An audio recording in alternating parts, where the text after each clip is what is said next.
নমস্কার বন্ধুরা, কেমন আছেন আপনারা সবাই? আশা করি সবাই ভালো আছেন। আবারও একটা নতুন পর্বের সাথে প্রিয়াস কুকিং ব্লগে সবাইকে স্বাগত জানাই। আজকে আমি আপনাদের সাথে কাঁচা আম দিয়ে ঢ্যাঁড়সের একটা রেসিপি শেয়ার করব। তো এখন তো খুবই গরম পড়ে গেছে, তো সবারই এই রেসিপিটা খুবই ভালো লাগবে। তো স্কিপ না করে সম্পূর্ণ ভিডিওটি দেখার জন্য আপনাদের কাছে অনুরোধ রইল। আর প্লিজ চ্যানেলটিকে সাবস্ক্রাইব করে আমার পাশে থাকবেন, আর পাশে থাকা বেল আইকনটাও প্রেস করে দেবেন। তাহলে নিত্য নতুন রান্নার ভিডিওগুলো আপনাদের কাছে খুব সহজেই পৌঁছে যাবে। তো বন্ধুরা, এবার চলুন আমরা রান্নার দিকে এগিয়ে যাই। তো এখানে আমাদের লাগছে 400 গ্রামের মতো ঢ্যাঁড়স।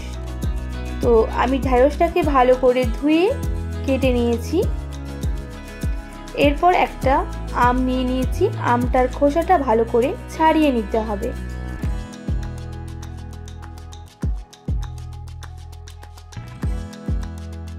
এরপর আমটাকে মাঝ বরাবর কেটে নিয়ে এর যে ভেতরে বিচাটা ছিল ওটা ফেলে দিয়ে সরু সরু করে কেটে নিতে হবে।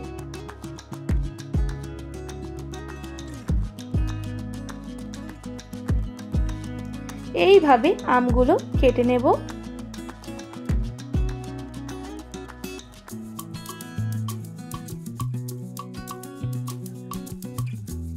দেখুন আমগুলো সব কাটা হয়ে গেছে, এবার তুলে নিচ্ছি। এরপরে একটা কড়া বসিয়ে দেব, আর কড়াইটা ভালো করে গরম করে নেব। গরম হয়ে গেলে এর মধ্যে আমি 2 টেবিল চামচের মতো সরষের তেল দিয়ে দেব। এরপর তেলটা গরম হয়ে গেছে, আমি ভেন্ডিগুলো এর মধ্যে দিয়ে দিচ্ছি। এরপর ভেন্ডিগুলো ভালো করে নাড়াচাড়া করে নিতে হবে।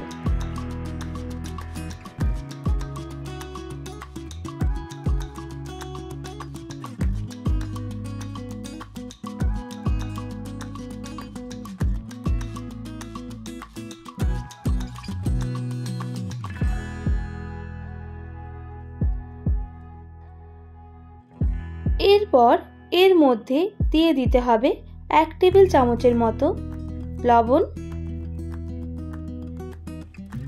আবারও ভালো করে নাড়াচাড়া করে নিতে হবে।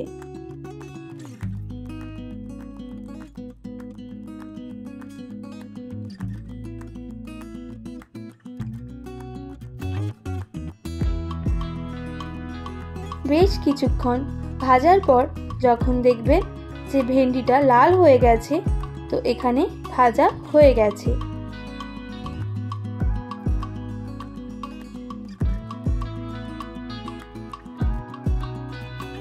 এরপর এর মধ্যে বেটে রাখা সরষে দিয়ে দেব। এখানে আমি 2 টেবিল চামচের মতো সরষে বেটে নিয়েছি। দিয়ে আবারও ভালো করে নাড়াচাড়া করে নেব।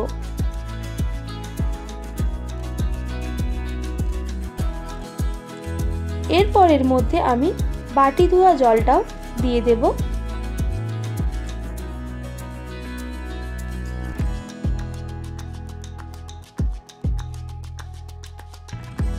এইভাবে নাড়াচাড়া করে নিতে হবে। একটু মশলাটা ভালো করে ঢ্যাঁড়সের সাথে ভেজে নেব। এরপর এর মধ্যে আমি দিয়ে দিচ্ছি 1/2 টেবিল চামচের মতো হলুদের গুঁড়ো। আপনারা আপনাদের পরিমাণ মতো হলুদের গুঁড়োটা দিয়ে দেবেন।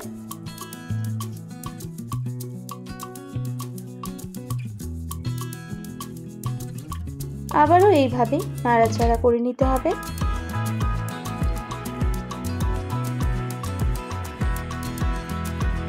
তো এরপর আমি এখানে 1/2 টেবিল চামচের মতো লঙ্কার গুঁড়ো দেব। আপনারা ঝালটা কম বেশি করে দিয়ে দেবেন। তো আবারও আমি দেখুন নাড়াচাড়া করে নিচ্ছি। আরও কিছুক্ষণ ভালো করে মশলার সাথে ঢ্যাঁড়সটাকে নেড়ে নিচ্ছি।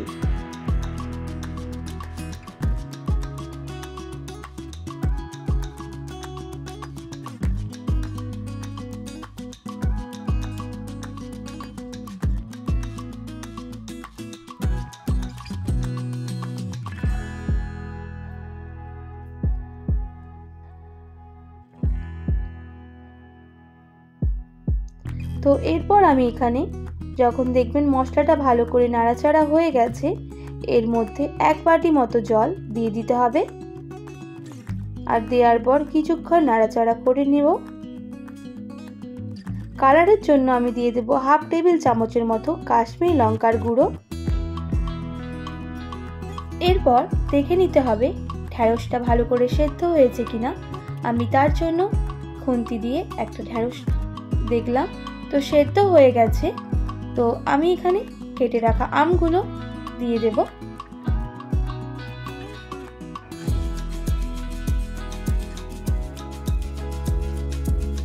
তো আবারও আমি নাড়াচাড়া করে কিছুক্ষণ ঢাকনা দিয়ে ঢেকে দেব আমটা ভালো করে সেদ্ধ হওয়ার জন্য।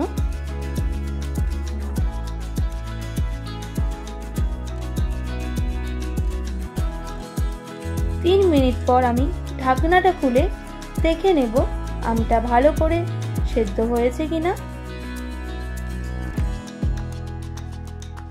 দেখুন আমটা সেদ্ধ হয়ে গেছে।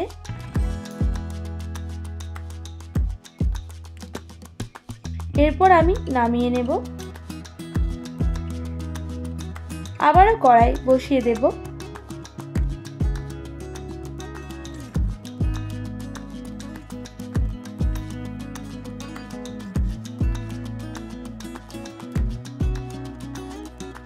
কড়াইয়ের মধ্যে দিয়ে দেব 1/2 টেবিল চামচের মতো সরষের তেল।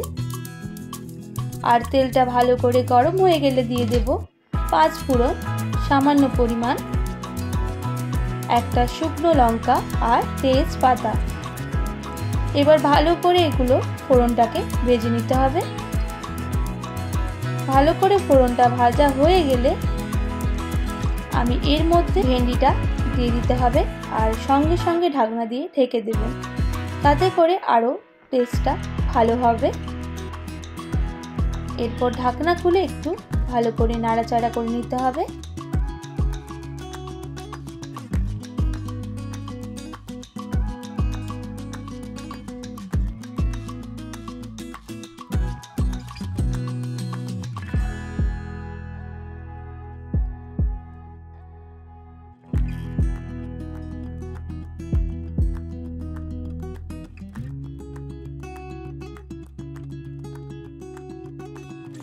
এখানে আমি স্বাদের জন্য 1 টেবিল চামচের মতো চিনি দিয়ে দিচ্ছি। আপনারা চিনিটা স্কিপ করতে পারেন। তো আবারও ভালো করে নাড়াচাড়া করে নেব।